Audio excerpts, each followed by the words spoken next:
Hi நண்பர்களே, இன்றைக்கி நம்ம கீரை கடையில் அரைக்கீரை கடையில் பார்க்கலாம் வாங்க. ஒரு கத்தை கீரை எடுத்துக்கிட்டு பூச்சி எதுவும் இல்லாத அதை நல்லா ஆஞ்சி எடுத்துக்கலாம்.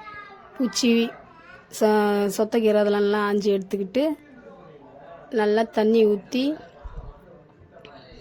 நல்லா க்ளீன் பண்ணி வாஷ் பண்ணி எடுத்து வச்சுப்போம். நல்லா வாஷ் பண்ணி 1க்கு 2 தடவை தண்ணி ஊற்றி க்ளீன் பண்ணி தனியாக எடுத்து வச்சுக்கிட்டு நல்லா க்ளீன் பண்ணி தனியாக எடுத்து வச்சுக்கிட்டு குக்கரில் தேவையான அளவுக்கு பாசிப்பருப்பு போட்டு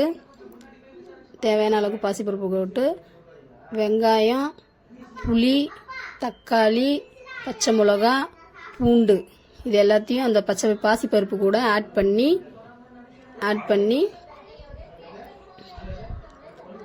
பண்ணிக்கிட்டு நம்ம அலசி வச்ச கீரையை எடுத்து குக்கரில் போட்டு என்கிட்ட சின்ன குக்கர் தான் இருக்குது, என்கிட்ட பத்தலை, அதனால் கீரையை நல்லா உள்ளே அழுத்தி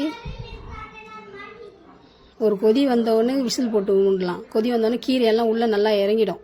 கொஞ்சம் லைட்டாக தண்ணி ஊற்றி ஒரு கொதி போட்டு லைட்டாக சால்ட்டு போட்டுக்கலாம். போட்டு நல்லா ஒரு அனல் போடலாம். ஒரு அனல் போட்டோடனே கீரை நல்லா உள்ளே வாங்கினோன்னா ஒரு கிண்டுங்க, நல்லா கிண்டி திருப்பி போட்டு ஆனியன்லாம் உள்ளே போட்டலாம். ஃபஸ்ட்டு போட்டனால எல்லாம் உள்ளே இருக்கும், அதை நல்லா கிண்டி வெளியே எடுத்துகிட்டு விசிலை போட்டு மூடி குக்கர் மூடியை போட்டு மூடிட்டு விசில் போட்டுருவோம். விசில் போட்டு 3 விசில் வரணும். 3 விசில் வந்தவுடனே எடுத்து கீரை நல்லா வெந்துடுச்சு. கீரை வந்து நண்பர்கள், நான் கடையிறத மிஸ் பண்ணிட்டேன்.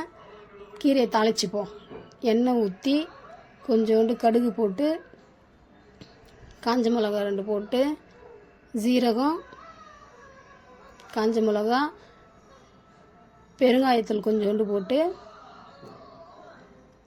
கடைஞ்சி வச்சிருந்த கீரையில் நம்ம ஊற்றிக்கலாம். கடைஞ்சி வச்ச கீரையில் ஊற்றி நல்லா கிண்டி விட்டு கீரைக்கு வந்து மல்லாட்டை உதிர்த்து போட்டால் மிக்சியில் ஒரு ஓட்டி கீரையில் போட்டு சாப்பிட்டா கீரை ரொம்ப டேஸ்ட்டாக இருக்கும். நான் சாப்பிட்ருக்கேன், அதை தான் நான் ட்ரை பண்ணுவேன். நீங்களும் ட்ரை பண்ணி பாருங்கள். அரைக்கீரை கடையில் ரெடி. நண்பர்களே, பிடிச்சிருந்தா சப்ஸ்கிரைப் பண்ணுங்கள், லைக் பண்ணுங்கள். அரைக்கீரை ரெடி. வாங்க நண்பர்களே, சாப்பிட்லாம். தேங்க்யூ.